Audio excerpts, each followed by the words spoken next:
আসসালামু আলাইকুম ওয়া রাহমাতুল্লাহি ওয়া বারাকাতুহু। আমি মোহাম্মদ হাবিবুর রহমান বরাবরের মতো আজকে খুবই গুরুত্বপূর্ণ ক্লাসটা নিয়ে আসলাম, যেটা হচ্ছে অন্তরীকরণ এবং জগতীকরণ। ইতিমধ্যে কিন্তু আমরা তিনটা ক্লাস নিচ্ছি, তাই না? ম্যাট্রিক্সের উপর একটা ছিল, নির্ণায়ক সরল রেখার কিছু টপিক বাকি ছিল, এর মধ্যে আমরা 2 নম্বর শেষ করছিলাম। 3 নম্বরে হচ্ছে আমরা ওই সরলরেখার বাকিটুকু বৃত্ত এবং সংযুক্ত কোণ ত্রিকোণমিতিক অনুপাতগুলো আমরা মোটামুটি আর কি আলোচনা করা হয়েছিল, মানে যে বেসিকগুলো আর কি প্রয়োজন। তো আজকে আমরা হচ্ছে অন্তরীকরণ এবং যোগজীকরণ বিষয়টা দেখব। এগুলোর মধ্যে আসলে তেমন কোনো বেসিক যে বিষয়গুলো, বেসিক বিষয়গুলো আমরা আলোচনা করব, এবং সূত্রগুলা আশা করি আপনারা গ্রুপে পাবেন। যেহেতু অলরেডি গ্রুপে অ্যাড হওয়া কিন্তু শুরু হয়েছে, এটা আমার আসলে খুব ভালো লাগছে যে আমি যখন এই গ্রুপের লিঙ্কটা ডেসক্রিপশন বক্সে দিচ্ছি, আপনারা অনেকে আসলে গ্রুপে অ্যাড হওয়া শুরু করছেন। তো দেখলাম ভালো স্টুডেন্ট আসতেছে, তো আপনারা আসবেন। তো গ্রুপের লিঙ্ক আমার এই ভিডিও ডেসক্রিপশন বক্সেও থাকবে। আপনারা প্রচুর পরিমাণে গ্রুপটা শেয়ার করবেন এবং গ্রুপে আপনারা কি করবেন, অ্যাড হয়ে যাবেন। গ্রুপে আপনারা অ্যাড হবেন, যার কারণে আমরা কি করতে পারবো, আপনাদের যে 1 তারিখ থেকে এখন তো যে ক্লাসটা আপলোড দিতেছে আজকে, এটা আপনারা দেখতেছেন, এই ক্লাসগুলোর লিঙ্ক আপনারা মানে আজকে মানে রেগুলারই কিন্তু আপনারা লিঙ্কগুলো পাবেন। সাথে আপনি এসএসসি কি বলা হয় এটাকে, বিভিন্ন গ্রুপ আছে আমাদের, এসএসসিদের জন্য আছে, এইচএসসিদের জন্যও আছে। তো যে যে ক্লাসে আছে গ্রুপটা শেয়ার করবেন যেন সবাই অ্যাড হতে পারে। তো ক্লাসটা আমরা মূলত শুরু করব এখনই। আপনাদের যে one shot MCQ one shot CQ ক্লাসের লিংক কিন্তু আমরা এই ভিডিওর ডেসক্রিপশন বক্সেও পাইতে পারেন, তবে মূলত পাবেন হচ্ছে ওই গ্রুপগুলোতে। এ কারণে গ্রুপে অলওয়েজ অ্যাড থাকার চেষ্টা করবেন, এবং শুধু অ্যাড হলেই হবে না, অ্যাক্টিভ থাকতে হবে। গ্রুপে কি থাকতে হবে, অ্যাক্টিভ থাকতে হবে। তো আমি শুধু কিছু নিয়ম আপনাদের আলোচনা করব। আমি যদি অন্তরীকরণ যদি শুরু করি, দেখেন অন্তরীকরণ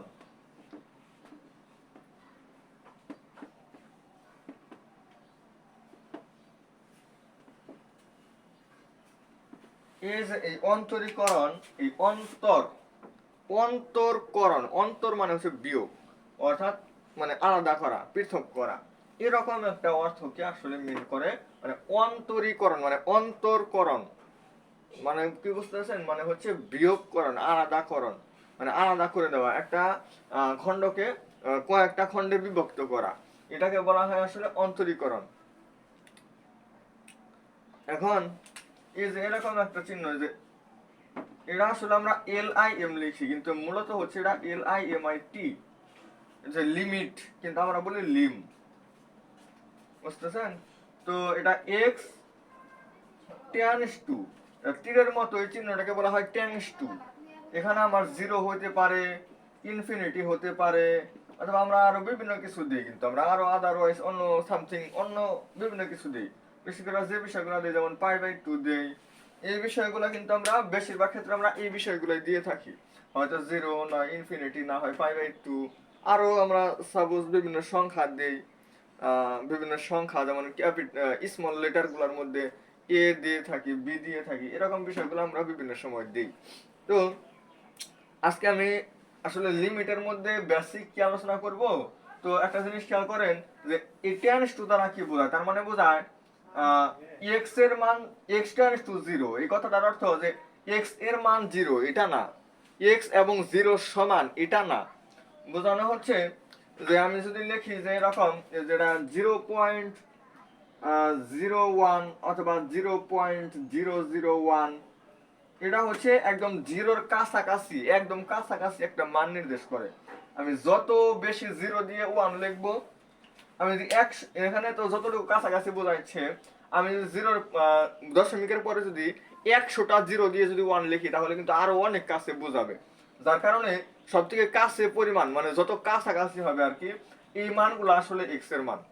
এই মানগুলা হচ্ছে আসলে এক্স এর মান, মানে যে মানগুলা শূন্যের কাছাকাছি, যে মানগুলা শূন্যের একদম কাছাকাছি মান, ওইগুলাকে আসলে এক্স এর মান বলা হচ্ছে, কারণ এখানে দেওয়া আছে এক্স টেন্ডস টু 0, মানে 0-র একদম কাছাকাছি মান। আচ্ছা, তাহলে এই বিষয়গুলো আমরা দেখলাম যে আসলে টেন্ডস টু মানে কি বোঝায়। টেন্ডস টু মানে হচ্ছে আপনার মানে ওই মানটার কাছাকাছি। টেন্ডস টু সাপোজ 1, তার মানে কি ওইটা হচ্ছে এক্স এর মানটা একদম 1 এর একদম নিকটবর্তী, একদম কাছে যে মানটা অবস্থিত সেটা হবে আমার এক্স এর মান। আচ্ছা, তাহলে আমি limit x tends to suppose 2 দিলাম।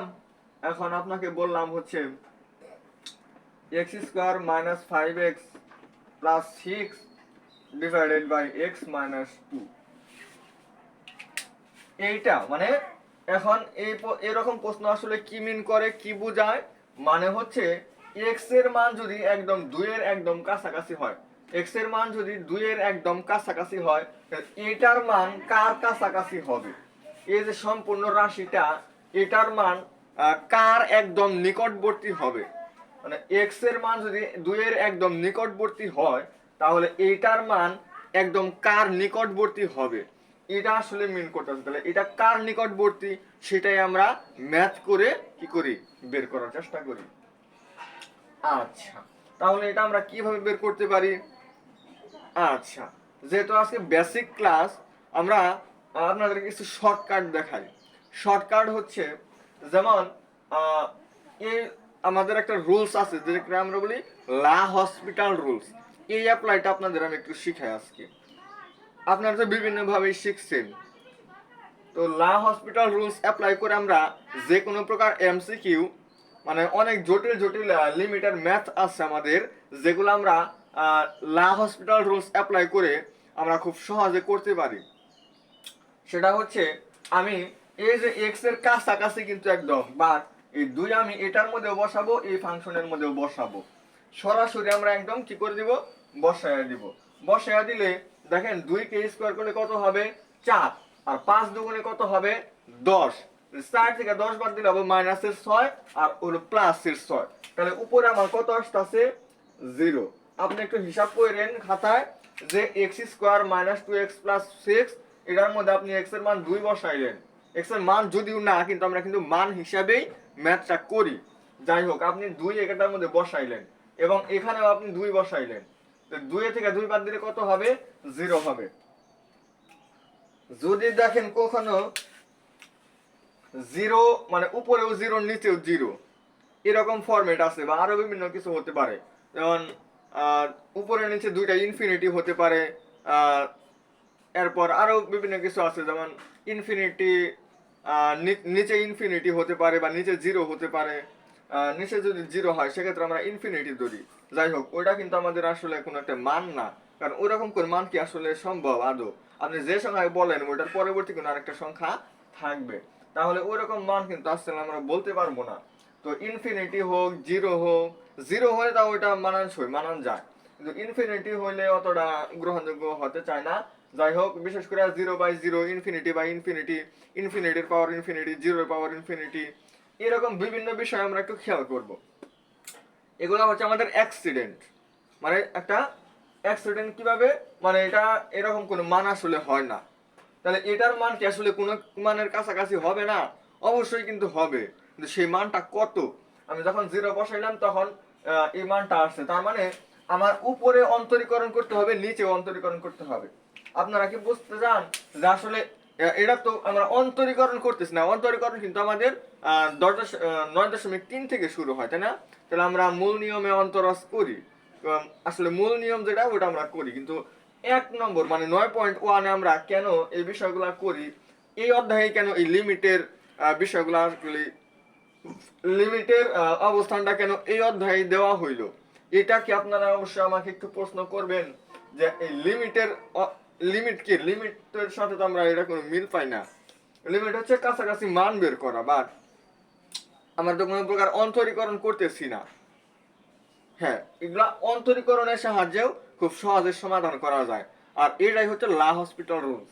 তাহলে এটা আপনি এখানে মান বসাবেন, যদি 0/0 অথবা ইনফিনিটি বা এরকম কোনো মান যদি আসে, মানে যেটার কোনো মান, আপনি এটা ক্যালকুলেটর ইনপুট দেন, তো 0/0 কত আসে, 0/0 এটার কোনো মান আসবে না। মান আসবে না মানে কি, এটা হচ্ছে অ্যাক্সিডেন্ট। এবার হচ্ছে আমরা এক্স স্কোয়ার এটাকে অন্তরীকরণ করলে হয় 2x মাইনাস 5 নিচে হয় আমাদের 1, এরকম দেখবেন হবে। আপনারা উপরে যদি 2x স্কোয়ারকে যদি অন্তরীকরণ করে তাহলে হবে 2x মাইনাস 5x অন্তরীকরণ করলে মাইনাস 5 আর প্লাস 6 তো এটা 0 হয়ে যাবে, ধ্রুবক, ধ্রুবকের অন্তরাশ কত 0। আপনারা অবশ্যই এই অন্তরীকরণের সূত্রগুলো পারেন। আচ্ছা, এবার এই x কে অন্তরীকরণ করলে হয় 1 আর মাইনাস এতটুকু 0, তাহলে আমার এটা কত হইতাছে ফাইনালি 2x 5, এটা আমাদের 2x 5 আসতেছে। হ্যাঁ আসতেছে। এখন আপনি আবার পুনরায় এই যে 2 এটা আপনি আবার এখানে বসান, এই মানটা আপনি আবার এখানে বসাবেন। আসলে বসাইলাম, তাহলে বসাইলে কত হয় 2 দুগুণে 4, 4 থেকে 5 বাদ দিলে হয় আমাদের -1, -1 আসতেছে আমাদের। তার মানে কি এই যে দেখেন এখন কিন্তু আমাদের একটা মান আসছে, এটা কিন্তু এক্সিস্ট, এটা ক্যালকুলেটরে শো করবে, অর্থাৎ এটা আমাদের অ্যাক্সিডেন্ট হবে না, এটা আমাদের রেজাল্ট। তাহলে আমার x এর মান যদি মানে 2 এর একদম নিকটবর্তী হয় তাহলে x square - 5x + 6 divided by x - 2 এটার মান আমার একদম -1 এর একদম নিকটবর্তী হবে। এটা আপনি কোথায় অ্যাপ্লাই করবেন? এই লা হসপিটাল রুলস কিন্তু আপনি কোনোভাবেই সৃজনশীলের ক নম্বরে কিন্তু বিশেষ করে আমাদের লিমিটের ম্যাথগুলো আসতে দেখা যায়। লিমিটের ম্যাথগুলো আমাদের কখন আসতে দেখা যায়? যখন আমরা মানে যে করি আর কি, সৃজনশীলগুলো সলভ করি। সৃজনশীলগুলো সলভ করবার নিলে বেশিরভাগ ক্ষেত্রে আমাদের ক নম্বরে লিমিটের ম্যাথ দেয়, তখন কিন্তু আমরা লা হসপিটাল রুলস অ্যাপ্লাই করতে পারবো না। তাহলে আমরা কেন শিখলাম? দেখেন আপনারা এইচএসসি 26 ব্যাচ, আপনাদের পরীক্ষা একদম নিকটবর্তী। এখন আপনাদের এমসিকিউ এর জন্য আমাদের কিছু ট্রিক দেখাইতে হবে, যে ট্রিকগুলো অ্যাপ্লাই করে আপনি অতি সহজে সমাধান করতে পারবেন। তো এটা হচ্ছে এমসিকিউ ট্রিক, এটা ব্যবহার করে আপনি এমসিকিউতে অতি সহজে সমাধান করতে পারবেন। পাশাপাশি আপনারা পরীক্ষার পরে আবার অ্যাডমিশন টেস্টের জন্য প্রস্তুতি নেবেন, সেক্ষেত্রেও আপনাদের এই বিষয়গুলো শিখতেই হবে। কারণ যে কোনো জায়গায় আপনি এমসিকিউ দিতে গেলে অবশ্যই মানে প্রত্যেকটা ভর্তি পরীক্ষাতে আপনার এমসিকিউ আছে, আর এমসিকিউ সলভ করার জন্য আপনার অবশ্যই লা হসপিটাল রুলস মানে এরকম বিভিন্ন আরো শর্টকাট আছে। কেবল তো একটা দেখাইলাম, আপনাদেরকে আমি আরো একটা দেখাই।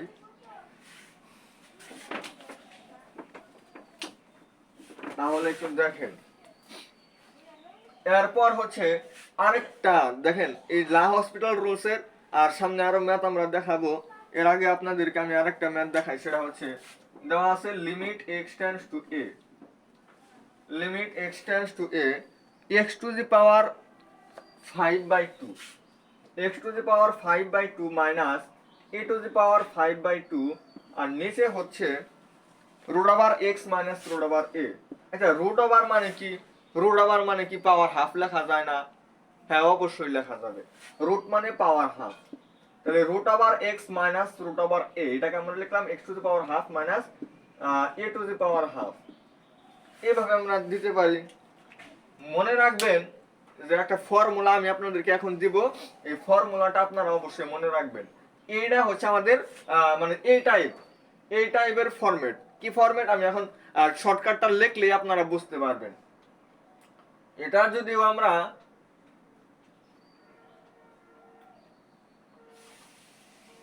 লা হসপিটাল রুলস অ্যাপ্লাই করলেও কিন্তু এটা সলভ করা যায়।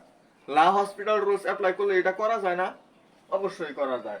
5/2 আগে আসবে। দেখেন লা হসপিটাল রুলস, আমরা যদি এখানে সরাসরি x এর জায়গায় যদি a বসাই তাহলে নিচে একটা 0 আসতেছে, উপরেও একটা 0 আসতেছে, মানে 0/0 আসতেছে। কিন্তু আপনি a বসায় দেখেন, এখানে a বসাইলে এর পাওয়ার 5/2, এর পাওয়ার 5/2, নিচেও এর পাওয়ার 1/2, এর পাওয়ার 1/2, তাহলে কাটাকাটি শব্দ হবে, উপরেও 0 হবে নিচেও 0 হবে।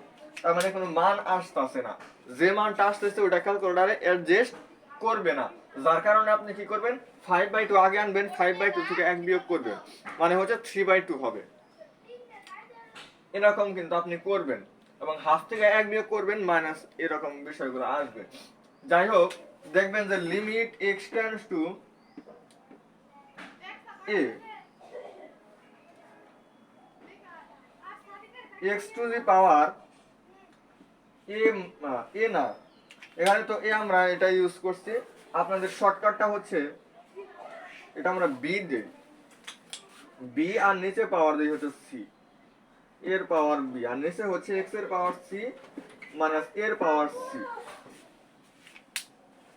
দেখেন পাওয়ার দুইটা কিন্তু আমাদের ভিন্ন, তবে ভিন্নই হবে, সেম হবে না। আমাদের কি হবে না, সেম হবে না। যদি ভিন্ন না হয়, যদি সেম হয়, তাহলে উপরেও যার নিচেও তাই, তার মানে কত, ওয়ান হয়ে যাবে। তাহলে বি এবং সি সেম হওয়ার সম্ভাবনা খুবই খুবই খুবই কম। এক্স টেন্ডস টু এ, এখানে এ বলতে কিন্তু এখানে শুধু এ অ্যাডজাস্ট করা আছে, বাট এ না হয়ে আমার দেখেন 2 3 4 বা যে কোনো ধরনের সংখ্যাও হতে পারে, বা পাওয়ার নাও থাকতে পারে। পাওয়ার না থাকে যেমন 128 থাকলো, 128, এখন 2 পাওয়ার 7 লেখা যায়, যেমন এখানে পাওয়ার 7 আছে, 128 কে কত লেখা যাবো, 2 পাওয়ার 7 লেখা যাবো, এরকম। তো এটার শর্টকাটটা হচ্ছে আমাদের b by c x to the power b minus c. এই শর্টকাটটা আপনারা মনে রাখবেন, খুবই খুবই উপকারে দিবে আপনাদের। এই শর্টকাটটা আপনারা অ্যাপ্লাই করে অতি সহজে করতে পারবেন। তাহলে এখানে বি বলতে 5/2, সি বলতে 1/2, একটা দ্বারা আরেকটাকে ভাগ করা, আর এক্স এর পাওয়ার হচ্ছে একটা থেকে আরেকটা বিয়োগ, শেষ। তাহলে আমাদের শর্টকাটটা আমরা বুঝলেন। তাহলে আমরা এটা সলভ করব কিভাবে, 5/2 ভাগ হচ্ছে 1/2, আর এক্স এর পাওয়ার হচ্ছে 5/2 থেকে আমাদের 1/2 বাদ যাবে। ভুল হইলো কি না, এক্স এর জায়গায় তো আমরা এ বসাইতাছি, তার মানে এটা এক্স টু দি পাওয়ার, এটা হবে না, মিস্টেক। শর্টকাটের মধ্যে আপনারা একটু দেখবেন, এটা হবে এর পাওয়ার, মানে ধ্রুবক যেটা থাকবে ওইটার পাওয়ার হবে, ধ্রুবক যেটা থাকবে ওইটার পাওয়ার হবে আমাদের। তাহলে 5/2 ভাগ হচ্ছে 1/2, তার মানে আমাদের কত আসে, 5/2 ভাগের জায়গায় ইনটু দিলে 2, মানে এটা কাটা যাবে, মানে হবে 5, 5 আর 5 থেকে একবার 4 কে দ্বারা ভাগ করলে হয় 2, মানে a স্কয়ার। তাহলে আমাদের অ্যান্সার হচ্ছে 5a স্কয়ার। আমাদের অ্যান্সার কত হবে, 5a স্কয়ার হবে। দেখেন এইভাবে কিন্তু আমরা অতি সহজে করতে পারি। আশা করি আপনারা এটা বুঝতে পারছেন যে উপরেরটা ভাগ হচ্ছে নিচেরটা, এর থেকে এটা বিয়োগ হবে। তাহলে লিমিট সম্পর্কে আমি আর বাড়াইতে চাই না, লিমিট আশা করি আপনারা পারবেন। আর দুই একটা ম্যাথ আপনাদেরকে দেখাই, দেখবেন যে শুধু আমি এইভাবেই সমাধান করতেছি। যেমন যে প্রশ্নগুলো বোর্ড পরীক্ষায় আসছে, এরকম প্রশ্নই আপনাদেরকে আমি একটু দেখাই, দুই একটা দেখাই, এরপর আমরা লিমিটের পরে বর্তী একটা টপিক আমরা চলে যাব। সব মানে যত এমসিকিউ আছে এই একটা শর্টকাট দিয়ে, মানে লা হসপিটাল রুলস, এটা তৈরি করাই হয়েছে আসলে এইটা সমাধান করার জন্য। মানে কোন প্রকার ক্যালকুলেশন ছাড়া যেন আমরা অতি সহজে করতে পারি। Limit x tends two 0 root over of 1 minus x minus 1। দেখেন এখানে যদি আপনি 0 বসান x এর মান, তাহলে নিচেও 0 আসবে, উপরে উপরে কি হয়, 1 থেকে 0 বাদ দিলে 1, 1 কে রুট করলে কিন্তু 1, তাহলে ফাইনালি এতটুকু 1, আর 1 থেকে 1 বাদ দিলে 0, উপরেও 0 নিচেও 0, তাহলে এটার কোনো মান আসলে নাই।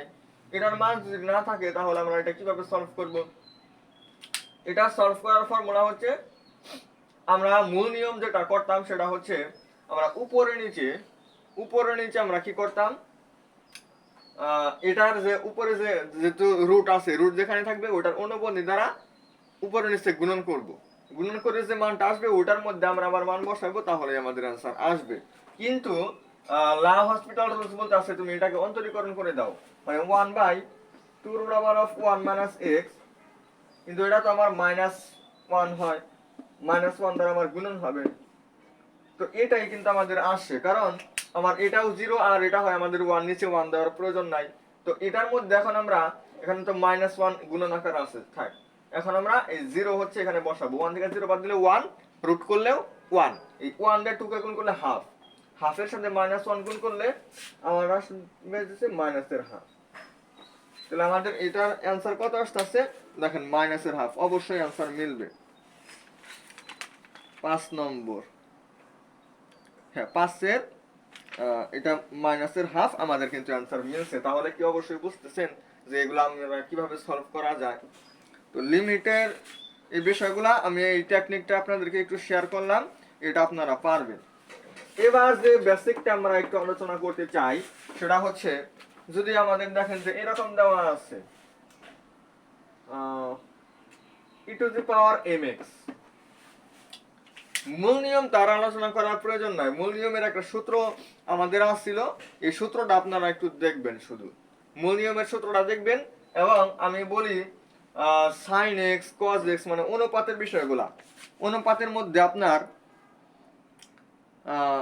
অনুপাতের মধ্যে আপনি দেখবেন হচ্ছে সাইন এক্স এরটা একবার আসছে, শুধু সাইন এক্স এরটা একবার আসছে, এটা আপনারা একটু চাইলে দেখতে পারেন, কিন্তু 3-4 বার করে আসছে হচ্ছে আমার কজ এক্স ট্যান এক্স, এগুলো আমার কয়েকবার করে আসছে। এরপর সেক এক্স কোসেক এক্স আমার আসছে। আর হচ্ছে এলএন এক্স সব থেকে বেশি গুরুত্বপূর্ণ, এটার মূল নিয়মে অন্তরসটা আপনি দেখতে পারেন, a to the power x e to the power x, এই বিষয়গুলো আপনি দেখবেন। আর এই পাশে হচ্ছে আপনার x to the power n, এই বিষয়টাও আপনারা দেখবেন। অর্থাৎ মোটামুটি প্রত্যেকটাই কোনো না কোনো বোর্ডে আসছে, এগুলো দেখবেন। তো আমি যদি এটাকে অন্তরীকরণ করি, এটাকে আমি মনে মনে কি কল্পনা করতাম, দেখেন আমি কিন্তু আপনাদের বেসিক গুলা মনে করাই দিচ্ছি। E to the power x m x, যদিও এম এক্স, কিন্তু এটাকে আমরা কল্পনা করব কি এক্স। তো ই টু দি পাওয়ার এক্স এর অন্তরীকরণ হচ্ছে ই টু দি পাওয়ার এক্স, কিন্তু এটাকে আমাদের আসলে এক্স আছে, এটা তো আসলে আমাদের এক্স না, এটা হচ্ছে আমাদের এম এক্স। তাহলে এই এম এক্স এটাকে আমাদের আবার পুনরায় কি করতে হবে, অন্তরীকরণ করতে হবে। এম এক্স এর অন্তরীকরণ হচ্ছে এম, এই এম আমাদের কি হবে, গুণন হবে, অর্থাৎ m e to the power m x, এটাই হবে আমাদের অ্যান্সার। তাহলে এই বেসিকটা আপনাদেরকে আমি কি শিখাইলাম, যে আমি এক্স এর সাপেক্ষে অন্তরীকরণ করব, বাট এক্স যাকে ধরবো, যাকে আমি এক্স কল্পনা করে ম্যাথটার সমাধান করব, সে যদি আসলেই এক্স না হয়, তাহলে তাকে পুনরায় অন্তরীকরণ করতে হবে, এবং ওটার সাথে কি করতে হবে, মূল ফাংশন মানে পূর্ববর্তী পর্যন্ত যতটুকু রেজাল্ট হয়েছে ওটার সাথে গুণন করতে হবে। এই বিষয়গুলো আমাদের একটু খেয়াল রাখতে হবে। আরো দুই একটা আপনাদেরকে দেখাই,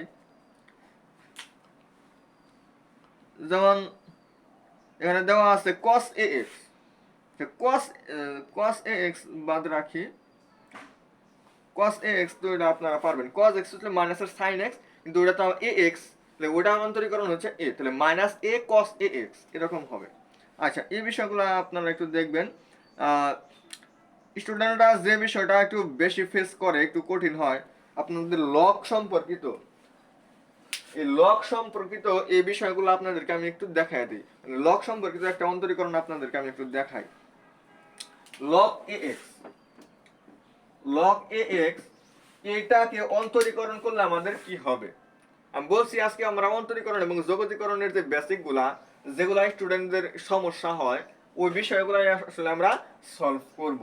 তো এই কারণে আজকে দেখেন এই লগ এ এক্স এই বিষয়টা কিন্তু আমারও এক সময় সমস্যা হইতো, যার কারণে এটা আমরা ভিত্তি পরিবর্তনের একটা ফর্মুলা আছে আমাদের। ভিত্তি পরিবর্তন মানে log a b into log b c, এটাকে লেখা যায় লগ এ সি। এই যে উপরেরটা এবং নিচেরটা কাটা যায়, এই সূত্রটা কারা কারা জানেন, এই সূত্র কে কে জানতে না এর আগে অবশ্যই কমেন্ট করে কিন্তু জানাবেন, যে এই যে এই লগের এই সূত্রটা, যে এটা কাটা গেলে এই উপরের দুইটা মানে এখানকার উপরেরটা উপরে আসবে, নিচেরটা নিচে আসবে, এভাবে লেখা যায়। তাই এটাকে আমরা ভাঙায়া অতিরিক্ত আমরা এখন একটা কিছু আনবো, কি আনবো, সেটা হচ্ছে ই, সেটাকে আমরা কি আনবো, ই আনবো। মানে আমরা দেব হচ্ছে log a e into log e x। এখন আপনাদের আমি লগ সম্পর্কিত আরো দুইটা সূত্র দিব, ওটা ছিল আমাদের একটা, লগ সম্পর্কিত আমাদের আরো দুইটা সূত্র আপনাদের দিব। এটা হচ্ছে log a b, দেখেন এই সূত্রগুলো আপনারা অবশ্যই পড়ছেন, 1/log b a। দেখেন উপরেরটা নিচে গেছেন, মানে যখন আমরা 1 দ্বারা ভাগ করছি তখন বি গেছে, বি নিচে গেছে, এ আমাদের উপরে গেছে, তার মানে কি এটা চেঞ্জ হয়েছে। তো এই চেঞ্জটা আমরা এখানে যদি করি, তাহলে আমরা 1/log ই এ ইন্টু log ই এক্স এইভাবে আমরা দিতে পারি। আচ্ছা, তাহলে এটা বুঝলেন। তো আমি বলছিলাম না যে আরো দুইটা সূত্র দিব, একটা হচ্ছে এটা, আরেকটা কি, আরেকটা হচ্ছে আপনারা কি এটা জানেন যে লগ ই যে কথা, এই লগ ই আমি একটু ভালো করে লিখি,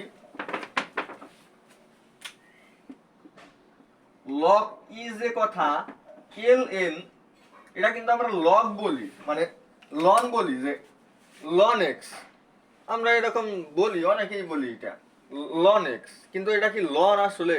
এটা কিন্তু আসলে এল এন এক্স। এটা আসলে উচিত ছিল দুইটাই বড় হাতের দেওয়া, দুইটা তারা বড় হাতের দেওয়া উচিত ছিল। যেখানে বড় হাতের থাকবে ওইটা হচ্ছে আমাদের কি, মানে ওইটার পূর্ণরূপ আছে, আর যেটার পূর্ণরূপ আছে ওইটা তো আমরা আসলে বলতে পারি না। যেমন আপনি উচ্চারণ করতেই পারবে না। যেমন এই বিষয়গুলা, যেমন এই যে অ্যাব্রোভিয়াল, এরকম আমরা একটা কথা বলি এমবিবিএস, এটা আমরা প্রত্যেকটা লেটার কেন বড় হাতের দিলাম? কারণ এটার একটা পূর্ণরূপ আছে। আচ্ছা, তো bachelor of medicine, bachelor of science, না surgery, bachelor of medicine, bachelor of surgery. তাহলে এই বিষয়টা আমরা দেখলাম। তো এলএন এরও ওই রকম একটা পূর্ণরূপ আছে, যার কারণে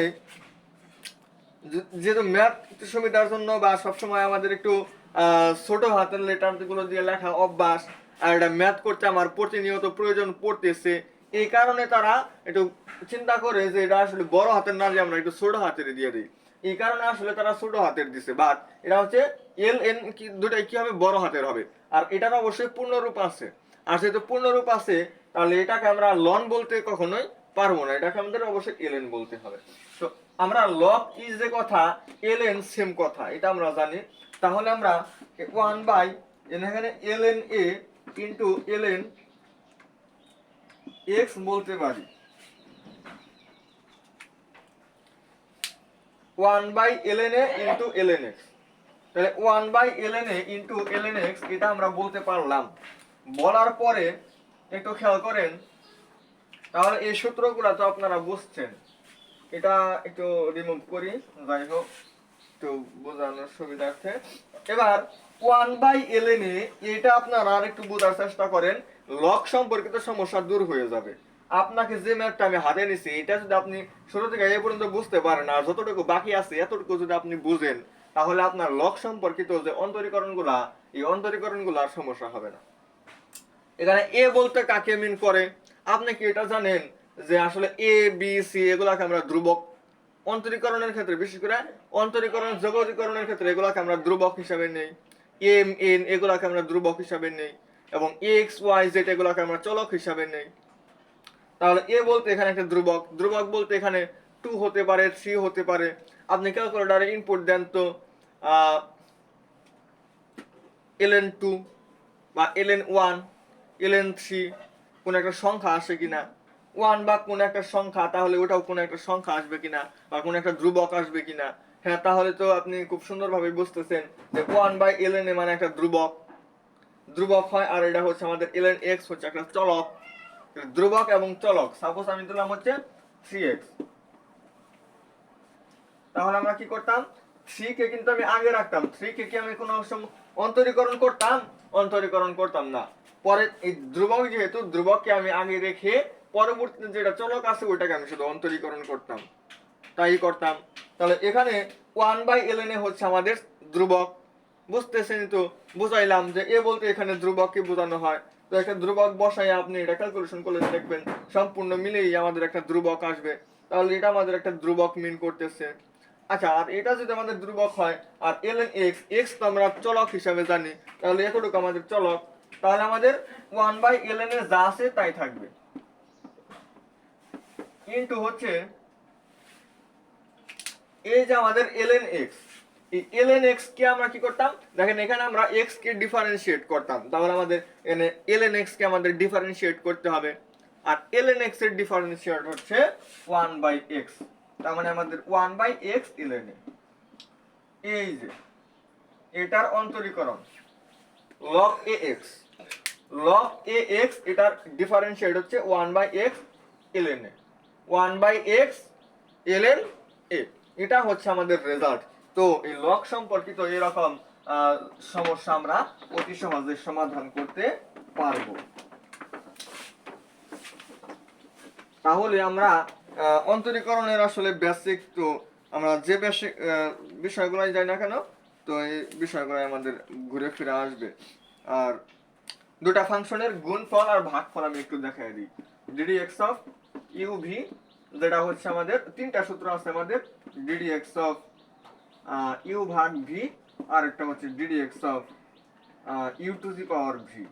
এই তিনটা ফর্মুলা আমাদের একটু মনে রাখতে হবে। তবে এটা আমরা একটু টেকনিক্যালি সমাধান করতে পারি, যার কারণে এই সূত্রটা আমাদের মনে না রাখলেও চলবে। তো এটা থাক, এটা লাগবে না। এটা আমি একটা ম্যাথ দেখাই দিতেছি, যার কারণে দেখবেন যে অতি সহজে এটা আমরা করতে পারবো। বা এটা যখন আসবো তখন আমরা প্রথম ফাংশনকে স্থির রাখবো, দ্বিতীয় ফাংশনের ডিফারেন্সিয়েট করব। আবার দ্বিতীয় ফাংশন স্থির থাকবে, প্রথম ফাংশনের ডিফারেন্সিয়েট করব। আর এটার ক্ষেত্রে আমাদের ফর্মুলা আসলো হরকে স্কয়ার করতে হবে, হর ইনটু লবের অন্তরস মাইনাস লব ইনটু স্কয়ার হবে কেন, হর স্কয়ার, হর ইনটু লবের অন্তরস মাইনাস লব ইনটু হরের অন্তরস। তাহলে দেখেন এই বিষয়গুলো আমরা এই সূত্রের সাহায্যে করতে পারতাম। আর যোগাকারে থাকলে আমরা দুইটা ফাংশনের যোগফলের অন্তরীকরণ, তাদের আলাদা আলাদা অন্তরীকরণের যোগফলের সমান।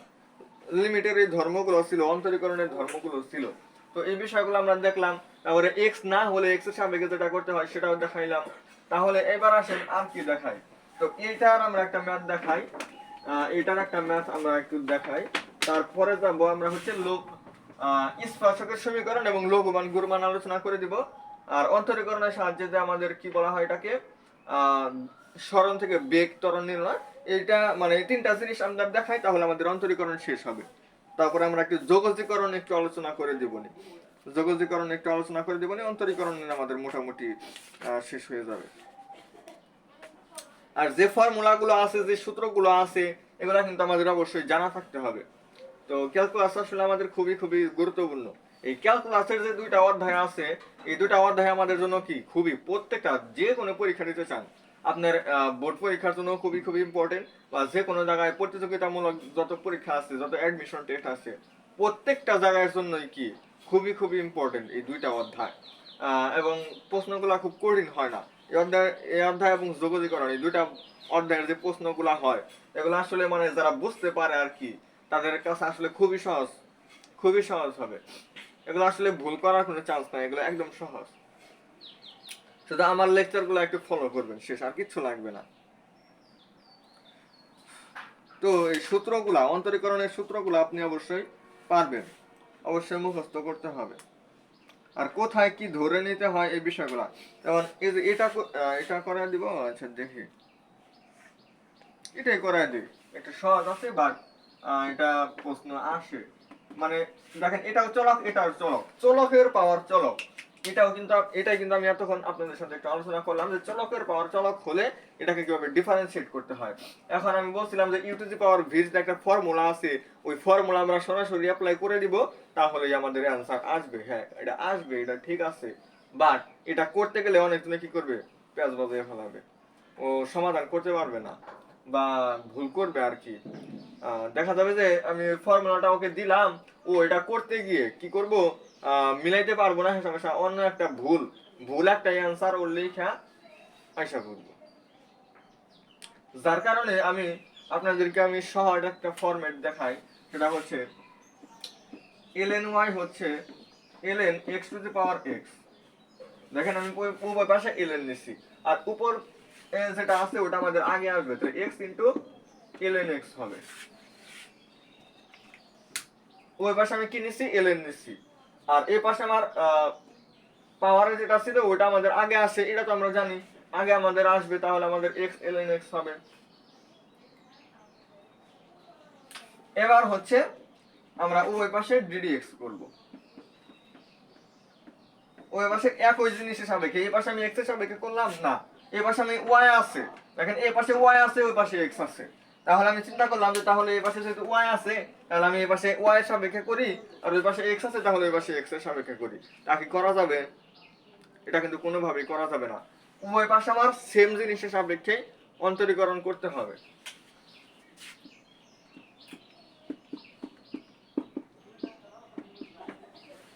আচ্ছা, তো এটা করার পরে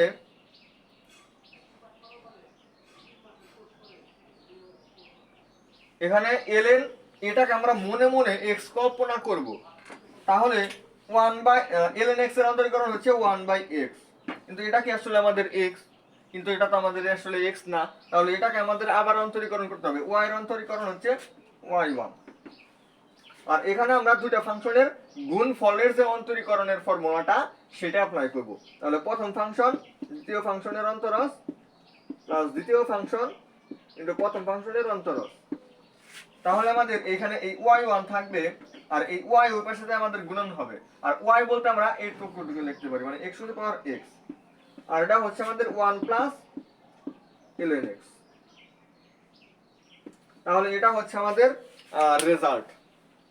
তো আমি বলি যে সরাসরি আমরা ওই সূত্রটা শিখবো না, সরাসরি সূত্রটা শিখবো না, আমরা কষ্ট করে ওই পাশে ln নিব, ওটা আগে আনবো, এরপর হচ্ছে আমরা ওই পাশে x এর সাপেক্ষে ডিফারেন্সিয়েট করে দিব। এই পাশে আমার y কে এক্স কল্পনা করে ডিফারেন্সিয়েট করতে হবে, আর এই পাশে হচ্ছে দুইটার গুণফল আকারে থাকবে, গুণের সূত্র অ্যাপ্লাই করে আমাদের করতে হবে। তো এইভাবে আমরা এই ফর্মুলাটা ইউজ করে আমরা যে মানটা পাবো সেটা কিন্তু আসলে আমরা যদি ওই সূত্রটা দিয়েও করি তাহলে সেম রেজাল্টটাই পাবো। তাহলে আপনাদের দেখবেন যে আসলে আপনাদের কোনটা সহজ হয়। আপনারা যদি চান যে আমরা সূত্রই মুখস্থ করব, তাহলে এটার একটা সূত্র আছে, সেই সূত্রটা আমি লেখা দিই। কোনো একটা যদি পণ্ডিত থাকে যে আমার হাতে এত সময় নাই, বা আসলে আমি কি করতে চাই, শুধু সরাসরি সূত্র দিয়ে আমি সমাধান করতে চাই, তাহলে আমি ওর জন্য সূত্রটা দিব, ওর জন্য আমি সূত্রটা দিই। এরকম মানুষ স্টুডেন্ট থাকতেও পারে, যার কারণে আমি সূত্রটা আমি দিয়ে দিই। কেউ যদি চায় তাহলে ওর সূত্রটাও মনে রাখতে পারবে। সূত্রটা হচ্ছে ddx of u to the power v, এটা হবে u to the power v u into ln v, এটার ডিফারেন্সিয়েট প্লাস v into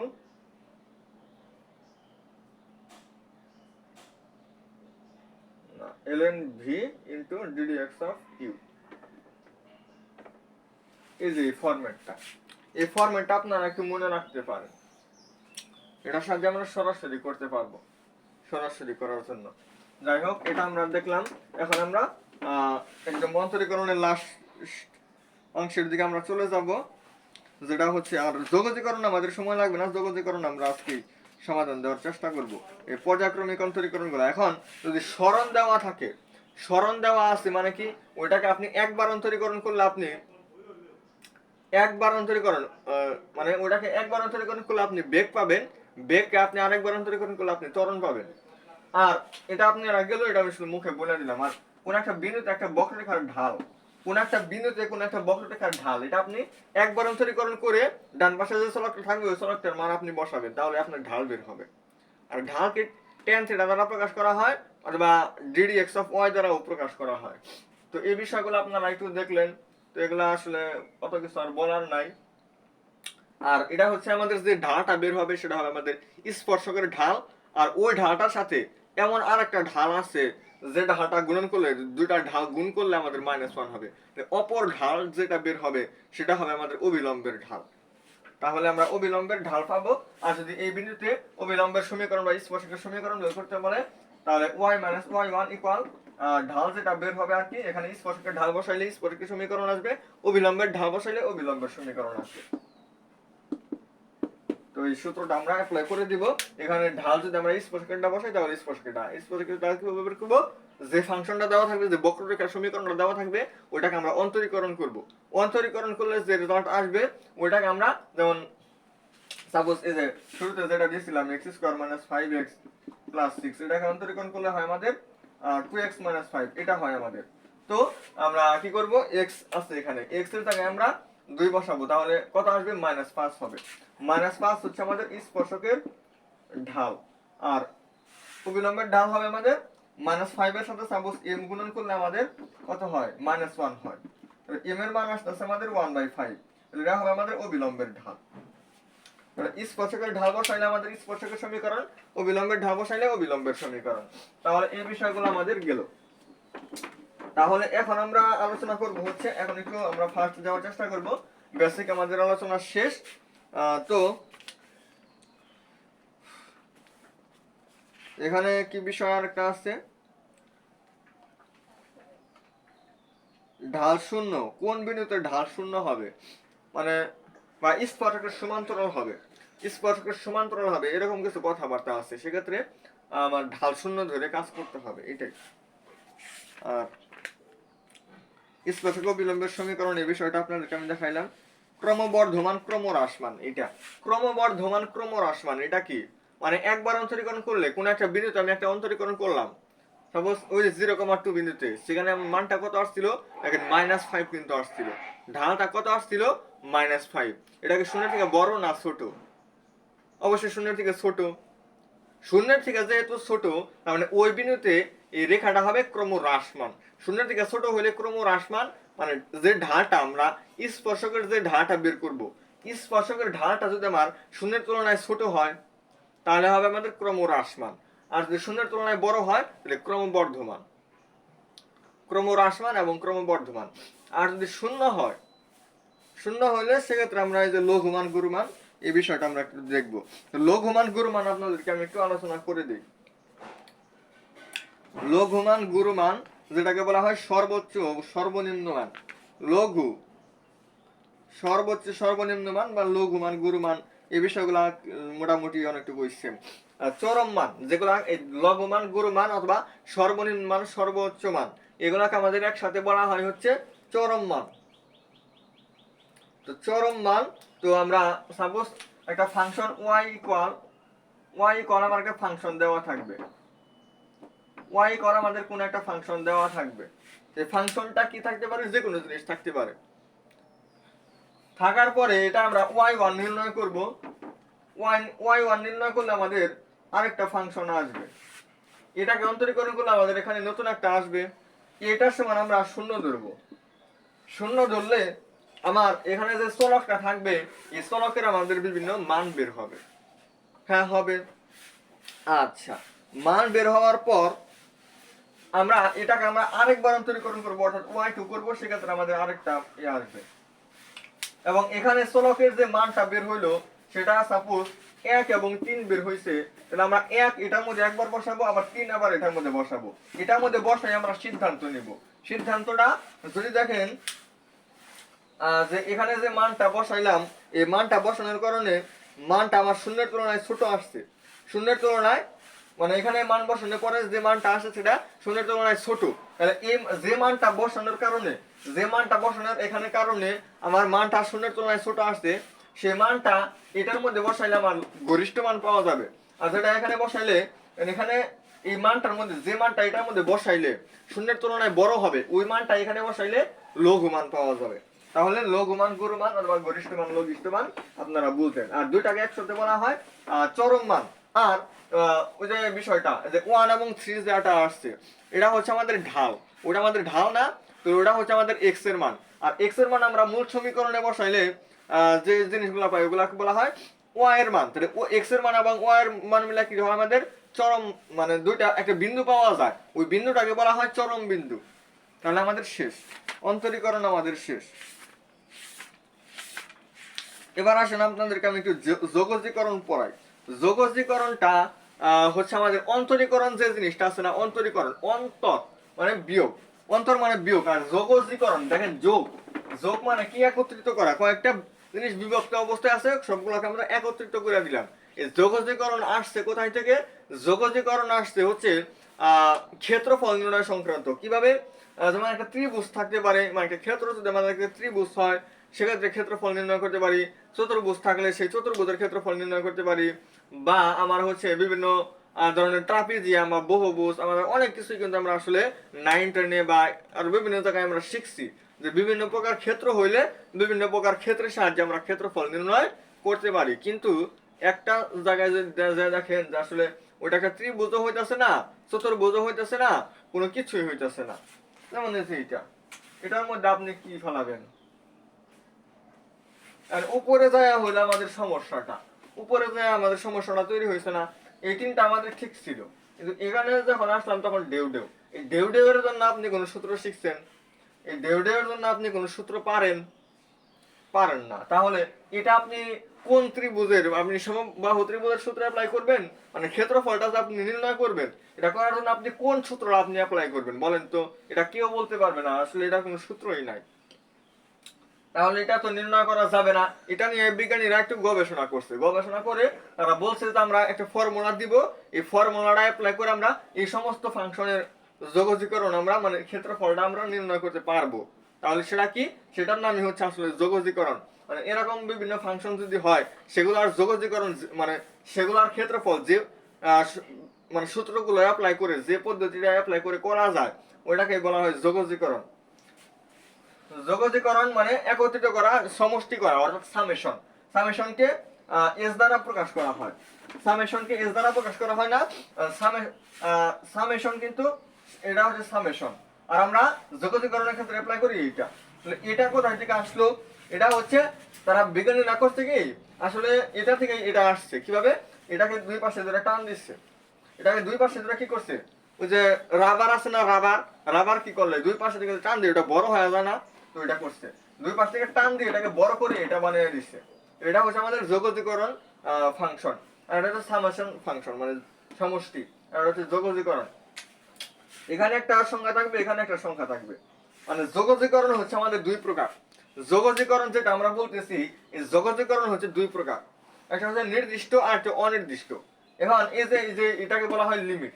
নিচে যেটা থাকে এটাকে বলা হয় লোয়ার লিমিট, আর উপরে থাকলে ওটাকে বলা হয় আপার লিমিট। নিচে থাকলে ওটাকে কি বলা হয়? লোয়ার লিমিট বলা হয়, আর উপরে থাকলে ওটাকে বলা হয় আপার লিমিট। এখন এই লোয়ার লিমিট এবং আপার লিমিট যদি থাকে, ওটাকে বলা হয় নির্দিষ্ট যোগজ। আর যদি লোয়ার লিমিট এবং আপার লিমিট না থাকে, ওটাকে বলা হয় অনির্দিষ্ট যোগজ। দেখেন এখানে কিন্তু আমি অলরেডি নির্দিষ্ট মানে দুটা লোয়ার লিমিট এবং আপার লিমিট দিচ্ছি, এখানে দেওয়া আছে, তার মানে কি এটা হচ্ছে নির্দিষ্ট যোগজ। আর যদি লোয়ার লিমিট আপার লিমিট যদি না দেওয়া থাকে, ওটাকে বলা হয় অনির্দিষ্ট যোগজ। আর যখন এমসিকিউ ক্লাস নেব, তখন এমসিকিউ করাবো, বিভিন্ন ফর্মুলা দেখাবো কিভাবে যোগজীকরণ করা যায়, সূত্রগুলো আপনারা একটু দেখবেন। তো এই বিষয়গুলো গেল। এবং অন্তরীকরণ এবং যোগজীকরণ হচ্ছে একে অপরের বিপরীত। যেমন সাইন এক্স কে যদি আমরা ইন্টিগ্রেশন সাইন এক্স বা সাইন 3x আমরা দেই, সাইন 3x। আচ্ছা, এটাকে যদি আমরা ডিফারেন্সিয়েট করতাম তাহলে কি করতাম? এটাকে আমরা x কল্পনা করতাম, কিন্তু এটা আসলে আমাদের x না। তাহলে সাইন এটা হচ্ছে আমাদের x কল্পনা করছি, তাহলে সাইন x এর ডিফারেন্সিয়েশন হচ্ছে cos x। cos 3x, কিন্তু এটা আমাদের x না, এটা অন্তরীকরণ করলে হয় 3। তাহলে এটা হচ্ছে আমাদের রেজাল্ট। কিন্তু আমাদের যখন ইন্টিগ্রেশন আসলো, ইন্টিগ্রেশনে আমাদের কি হবে? ইন্টিগ্রেশনে আমরা গুণ করতে তো পারি না। ইন্টিগ্রেশনে আমরা কি করব? সেক্ষেত্রে আমাদের ফর্মুলাটা ছিল। অবশ্যই কিন্তু আপনারা এই বিষয়গুলো সবকিছুই জানেন। আমি যত বিষয় আপনাদের সাথে আলোচনা করতেছি, শেয়ার করতেছি, প্রত্যেকটা বিষয়ই কিন্তু আপনারা জানেন। তারপরেও কি করে দেওয়া, মানে আপনাদের যেহেতু পরীক্ষা সামনে, বা আপনাদের জন্য যে আমি এমসিকিউ ক্লাসগুলো নিব, তখন যেন এত বেসিক বা আলোচনা না করতে হয়। তখন আমরা একটু মানে এমসিকিউ গুলাই সলভ করব। 100 এমসিকিউ প্রত্যেকটা ক্লাস আমরা টপ 100 এমসিকিউ সলভ করব। এবং পরীক্ষা যে আপনারা গ্রুপে অ্যাড হইতেছেন, আপনাদের পরীক্ষা নিব। প্রত্যেকটা ক্লাস আমরা গ্রুপে লিংক দিব, পরীক্ষা দিবেন, এবং পরীক্ষা শেষ হলে ওই দিন হচ্ছে আমরা কি করব? পরীক্ষা নিব। প্রত্যেক দিন একটা নির্দিষ্ট সময় থাকবে, যে এই নির্দিষ্ট সময় আমরা প্রত্যেক দিন হচ্ছে বা একদিন পর পর, প্রত্যেক দিন অথবা একদিন পর পর হচ্ছে আমরা এই টাইমে একটা নির্দিষ্ট টাইম, এই টাইমে আমরা পরীক্ষা ক্লাসের লিংক দিব, আর এই টাইমে হচ্ছে আমাদের পরীক্ষার লিংক দিব। তো এরকম আমরা সময় নির্ধারণ করব সামনে আর কি, অতি শীঘ্রই। আগে আপনাদের পরীক্ষা শেষ হোক, আপাতত আমরা এই ক্লাসগুলো নিতে থাকি। তো যাই হোক, কাকে ডিফারেন্সিয়েট করলে আসলে sin x পাইতাম? অবশ্যই minus cos x। Minus cos x কে ডিফারেন্সিয়েট করেন, দেখেন তো sin x হয় কিনা? sin x হয়। sin x কে ইন্টিগ্রেশন করলে আমাদের মাইনাস cos x হয়, মাইনাস cos 3x। কিন্তু এটা তো আমাদের x না, তাহলে এটাকে আমাদের আবার ডিফারেন্সিয়েট করতে হবে। ডিফারেন্সিয়েট করলে হয় 3 তো এখানে গুণন হবে, আর 3 এখানে ভাগ হবে। আর এখানে আরেকটা যে জিনিস খেয়াল করতে হবে, এটা কিন্তু আমাদের নির্দিষ্ট না অনির্দিষ্ট, এখানে এটা আমি বোঝাই নাই। তো আমি দিয়ে দিলাম এটা হচ্ছে অনির্দিষ্ট, তার মানে লোয়ার লিমিট এবং আপার লিমিট আমি দিই নাই। এখানে লোয়ার লিমিট আপার লিমিট আমি ইউজ করছি, করি নাই। তো এখানে লোয়ার লিমিট এবং আপার লিমিট যেহেতু নাই, তার মানে এটা হচ্ছে অনির্দিষ্ট যৌগজ। আর অনির্দিষ্ট যৌগজে আমাদের সি যুক্ত করা হয়। কেন যুক্ত করা হয় এটা আমি এখন বললাম না, এটা আমি এমসিকিউ ক্লাসে বলে দিবনি। তো এটা সি কেন যুক্ত করা হয় এটা আসলে অতটা ইম্পর্টেন্টও না, এটা জানার জন্য আর কি। জানাটা আমাদের জন্য খুব ইম্পর্টেন্ট না। তো যদি এক্স না হয় তাহলে ওটাকে আমরা পুনরায় অন্তরীকরণ করব এবং ওটা দ্বারা আমরা ভাগ করে দিব, অন্তরীকরণটা দ্বারা আমরা ভাগ করে দিব। এবং এই বিষয়গুলো গেল। আর সর্বলাস্ট আমাদের আর একটা যে জিনিসটা খুব সুন্দরভাবে আমাদের জানতে হয়, দুটা ফাংশনের গুণফলের ইন্টিগ্রেশন, এগুলো আপনারা সূত্র পারলে আপনারা পারবেন। তো এই বিষয়গুলো আমাদের একটু ছিল যে লিয়ার, এটা একটু বলে দিই। লিয়ার কথাটা আপনারা অবশ্যই শুনে থাকবেন। এল তে হচ্ছে আমাদের লগারিদমিক ফাংশন, আই হচ্ছে ইনভার্স ফাংশন, এ হচ্ছে অ্যালজেব্রিক ফাংশন, টি হচ্ছে ট্রাইগোনোমেট্রিক ফাংশন, ই হচ্ছে আমাদের এক্সপোনেনশিয়াল ফাংশন। এখন দুইটা ফাংশন যদি গুণন আকারে থাকে, x e two the power x দুইটা গুণন আকারে আছে, এখন ইন্টিগ্রেশন করো। এখন আমাদের যোগজীকরণ সূত্র অ্যাপ্লাই করে আমরা করতে পারবো। ওই সূত্র আমি দেখাইতেছি না, আমি যে জিনিসটা দেখাইতেছি যেখানে কাকে আমরা x কল্পনা করব আর কাকে y কল্পনা করব, এটার জন্যই আমাদের হচ্ছে এই ফর্মুলাটা লিয়ার। তাহলে আমরা দেখবো যে এখানে x বলতে বোঝায় হচ্ছে অ্যালজেব্রিক ফাংশন, আর এটা হচ্ছে আমাদের এক্সপোনেনশিয়াল ফাংশন। তাহলে অ্যালজেব্রিক আগে আছে না এক্সপোনেনশিয়াল আগে আছে?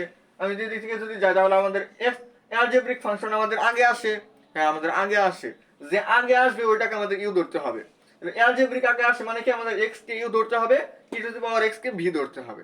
এইভাবে আমরা সিদ্ধান্ত নেই যে আসলে কোনটাকে x ধরবো আর কোনটাকে y ধরবো। এই বিষয়টা একটু গেল। এরপর সূত্র অ্যাপ্লাই করে আমরা করতে পারবো। এবং হচ্ছে আংশিক ভগ্নাংশের ক্লাসটা আমি গতদিন নিছি। আংশিক ভগ্নাংশের একটা ক্লাস, আংশিক ভগ্নাংশ, এটা আমি নবম দশম শ্রেণীর জন্য নিচ্ছি। ওটা ওই ক্লাসটা আপনারা অবশ্যই দেখবেন। তাহলে আংশিক ভগ্নাংশ নির্ণয় করার বিষয়টা যদি আপনারা একটু সমস্যা হয় কারো থাকে তাহলে ওটা আপনি বুঝতে পারবেন, মানে শিখতে পারবেন আর কি। আর নির্দিষ্ট যোগজীকরণে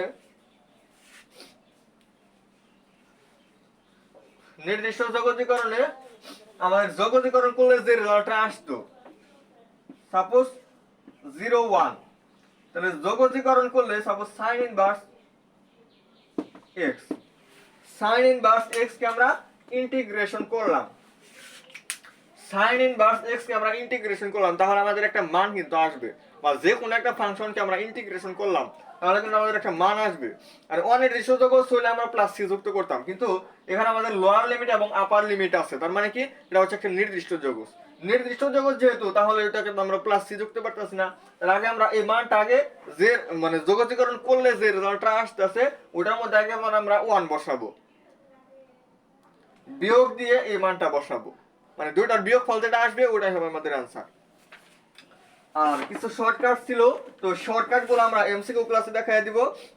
বেশ কিছু শর্টকাট যোগজীকরণে আছে, তো এই বিষয়গুলো আমরা এমসিকিউ ক্লাসে করে দিব। তো এই যে ক্লাসগুলো নিলাম আর কি, মোট 4টা ক্লাসের মাধ্যমে, মোট 4টা ক্লাসের মাধ্যমে আমাদের ফার্স্ট পার্ট বেসিক আলোচনা আমরা শেষ করছি। তো আমরা সেকেন্ড পার্টের জন্য 4টা ক্লাস লাগবে না, সেকেন্ড পার্টের জন্য আমাদের 2টা বা বড়জোর 3টা লাগতে পারে। 2টার মধ্যেই শেষ করার চেষ্টা করব, যদি হয়ে যায় বড়জোর 3টা হতে পারে। তো এরপরই হচ্ছে আমরা আসলে এমসিকিউ ক্লাসগুলো শুরু করব। তো কার পরীক্ষা আসলে কেমন হচ্ছে, আপনারা টেস্ট পরীক্ষা দিতেছেন অবশ্যই। তো এই টেস্ট পরীক্ষাগুলো আসলে কার কেমন হইতেছে, কে পরীক্ষা কতটুকু ভালো হইতেছে, বা কোন সাবজেক্টের সাজেশন আপনার প্রয়োজন। দেখেন আমি কিন্তু ওই যে প্রথম বর্ষের যারা বার্ষিক পরীক্ষা দিতেছে ওদের জন্য কিন্তু আমি ফিজিক্স এবং কেমিস্ট্রি সাজেশন ক্লাস দিছি। তো আপনাদের যদি এরকম থাকে তাহলে কার কোন অধ্যায় সিলেবাসে আছে ওটা আমাকে একটু কমেন্ট করবেন। ওই অধ্যায়গুলো থেকে কোন কোন টপিকগুলো আসলে পড়া প্রয়োজন আমি বলে দিব। তো সবাই ভালো থাকবেন আশা করি, এবং ক্লাসগুলো ঠিক মতো করেন, এবং যে গাইডলাইনগুলো দিই যেভাবে পড়তে বলি এইভাবে পড়েন। আশা করা যায় প্লাস মিস যাবে না। অন্য সাবজেক্টে মিস যেতে পারে, কিন্তু সায়েন্সের কোনো সাবজেক্টে মিস যাবে এটা আমি কখনো চাই না। ফিজিক্সেও না, কেমিস্ট্রিতেও না, হায়ার ম্যাথেও না, বায়োলজিতেও না। আর আজকের ক্লাসটি এই পর্যন্ত। আসসালামু আলাইকুম ওয়া রাহমাতুল্লাহি ওয়া বারাকাতুহু।